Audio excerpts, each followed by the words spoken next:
right, so we see private equity in Nigeria has evolved significantly over the past 2 decades, transitioning from a niche investment strategy to a key driver of economic growth. The sector gained momentum in the early 2000s, spurred by economic liberalization and increasing foreign investor interest. Well, let's get a sense of what's happening now. Joining us is Mr. Wale Adeosun, who's the founder, CEO of Kuramo Capital Management. Joining me right here in the studio. It's great to have you, sir. It's great to be here with you. Fantastic. Yeah. Yeah. So, I can imagine, in your line of business, I'm sure you get a lot of people that, believe, that they have, a fantastic business idea, right, or some that, might not have a business idea, but they're looking for some kind of money grab. Right.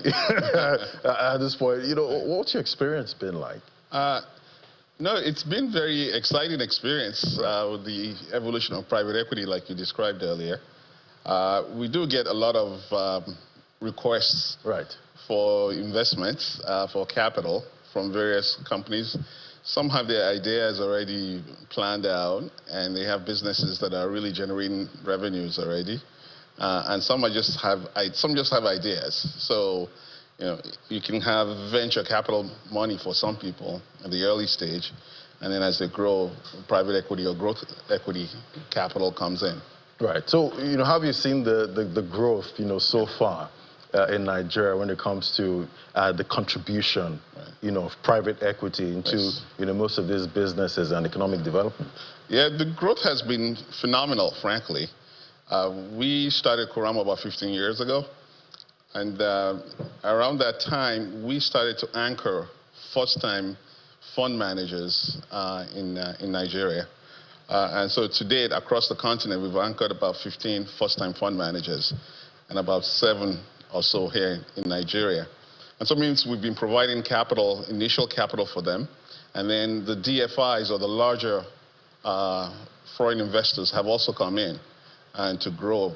So we tell people that we've catalyzed about $3.5 billion to the continent, and about half of that really has been in Nigeria.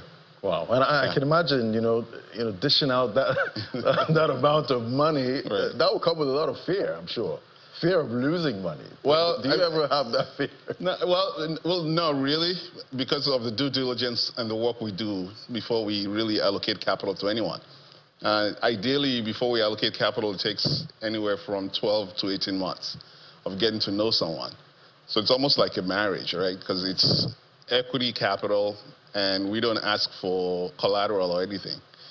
So it's getting to know you, getting to believe your ideas are great and that can generate attractive risk-adjusted returns, and getting to believe know that we can trust you. So our due diligence is like a 360, where we do, we say if we can't find you Monday to Friday, we'll find you at a wedding on Saturday or church on Sunday. Right. So I guess you'd also want to know what I eat before you give me that money. We want to know a lot about you. If I'm a healthy eater. Absolutely. we want to know all your habits, and as much as we can. Right. That will inform why we should invest, why we should trust you with capital. We want to know your friends, what high school you went to, like who you hang around with. What they say about friends. Exactly, right. So, yeah. Okay, so what sectors would you say are getting all the attention now? Because is it still, fintech? Well, fintech is still getting its attention, and you can understand why, because we've had some unicorns for the first time in Nigeria's history, as you know. I think we're probably about 5 or 6 of them now, if not more, and counting, right? Starting from the days of InterSwitch, and the most recent ones being Money Point and OPay. But yeah, fintech still gets its share. Healthcare industry is getting its share of capital. I believe the healthcare industry is being disrupted right now with private capital that's coming in very, very quietly. And I think we're going to see the results of that in a few years as more capital comes in. And agribusiness, food security is an issue. So there's really capital going into the agribusiness space as well. And I think and across the value chain of agribusiness too. And are you seeing really spectacular ideas in that agribusiness space that you think will really address the problems we have in this country? We think so. I mean, we think there's some things we have to do. I mean, you have to think about, for example, in the palm oil space, for oil palm space. You know, Nigeria was a pioneer before all the seeds were moved on to Indonesia and Malaysia. And so there's a lot of abandoned fields out there that you can really transform easily. Some capital, some know-how, you can transform those fields because we have the weather that's conducive for that kind of for crop, and I think we should take advantage of that. And I think some states are very actively looking in that area right now. And talking about, you know, taking advantage and the ones we're not taking advantage of, are you getting any attention or giving attention to tourism? Oh, yeah. Oh, absolutely. Tourism is huge, and I think it's picking up. Obviously, we all know about what happened in the Dirty December last time. But what's fascinating is the fact that about 2 weeks ago, almost to the end, we had the first African Private Equity and Venture Capital Association conference, first time in 11 years. So we had over 700 people, investors, really who probably could account for about $2 trillion in the country. And in addition to really exchanging ideas and looking at investment opportunities, they enjoyed the hospitality of Nigeria, of Lagos. And so you could think of them as potential tourists, because a lot of them were very pleasantly surprised, and they are talking about coming back.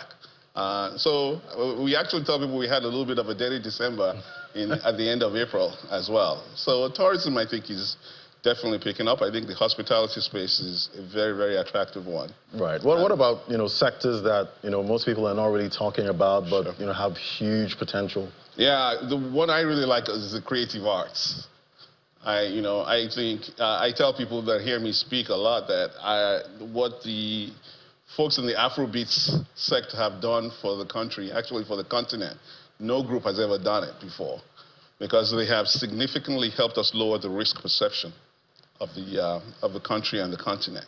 And by lowering the risk perception, you lower the risk premium that's associated with that risk perception.